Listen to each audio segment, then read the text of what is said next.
So hey everyone, আজকে ছিল আমার দিদির বার্থডে। তো এখন বাজে রাত 12টা। আমি সারপ্রাইজ দেবো বলে ভেবেছিলাম, অনেক তাড়াহুড়োর মধ্যে ছোট্ট করে একটু ডেকোরেশন করেছিলাম। জানি না আমি কেমন হয়েছে, তোমরা সবাই কমেন্টে জানিয়ে দিও যে কেমন হয়েছে।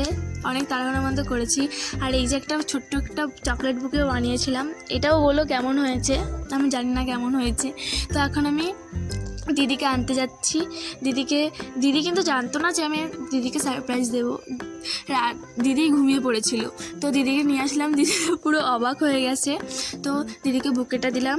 দিদি তাও পুরো মানে অবাক হয়ে গেছে। দিদি ভাবতেই পারিনি যে এত আমি সারপ্রাইজটা দেবো।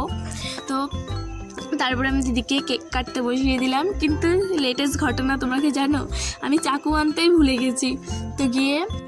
তো আমি চাকুটা আনতেই ভুলে গিয়েছিলাম এবং চাকুটা নিয়ে আসলাম, এবং আমি যে মোমবাতিটা ধরাবো সেটার জন্য আমি দেশলাই আনতেও ভুলে গিয়েছিলাম। তো আমি দেশলাইটা এবং চাকুটা গিয়ে নিয়ে আসলাম। আর দিদি দেখো তোমাদেরকে বুকেটা দেখাচ্ছে যে কেমন হয়েছে, তোমরা সবাই কমেন্টে বলো কিন্তু।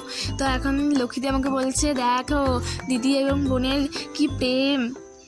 তারপরে যে আমি কেকে লিখেছিলাম হ্যাপি বার্থডে জানু, দিদি পড়েছে জামাই। ওখানে স্প্রিঙ্কেল পড়েছিল, তো ওখানে দেখে মনে হচ্ছিলো জামাই লেখা। তো লক্ষ্মীদি বলছে যে দেখো ভূতনি লিখলে তাও হতো, সেখানে লিখেছে কি জানু।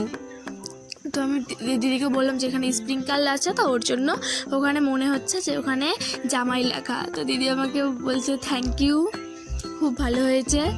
তো তোমরাও বলো কেমন হয়েছে। তো দিদি আমাকে কি বলছে আমি নিজেও জানি না।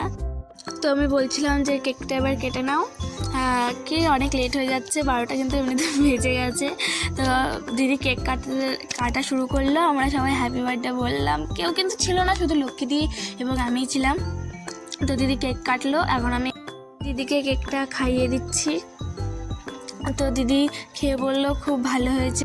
তারপর আমি দিদিকে খাওয়ানোর পরে আমি কেকটা অল্প নিয়ে লক্ষ্মীদিকেও খাইয়ে দিলাম। যেহেতু লক্ষ্মীদি ক্যামেরা ধরেছিল, তো লক্ষ্মীদি নিজের মুখটা নিজে দেখাতে পারেনি। তো তারপরে আমার দিদি আমাকে কেক খাইয়ে দিল এবং লক্ষ্মীদিকে এসেছে কেক খাওয়াতে। লক্ষ্মীদি কী করেছে, নিজের হাত দিয়ে নিজে খাওয়ার জন্য নিচ্ছে। দিদি বলছে যে, তো দিদি বললো যে আমি খাইয়ে দিচ্ছি। তো ব্লগটা কেমন হয়েছে জানিও, আর দিদির জন্য অনেক অনেক ভালোবাসা।